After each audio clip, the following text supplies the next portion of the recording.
తల్లికెళ్ళండి తట్టుకోలేకపోయింది. నా బిడ్డ పడ్డాను కన్నా ఒక్కసారి చూడండి, మిగతా డబ్బు తప్పకుండా తెచ్చుకెళ్తాను.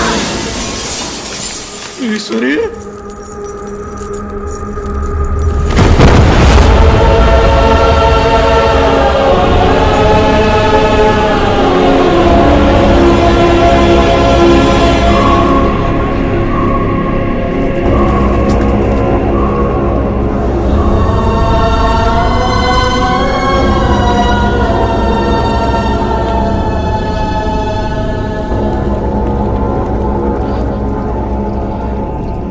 వేసుకోవడానికి గుడ్డ లేదు, ఉండడానికి గూడు లేదు, కడుపు గుక్కెడు గంజి లేదు.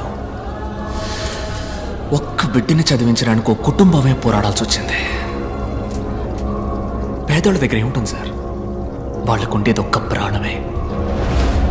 ఆ ప్రాణం కూడా ఒకడు ఎందుకని భావిస్తే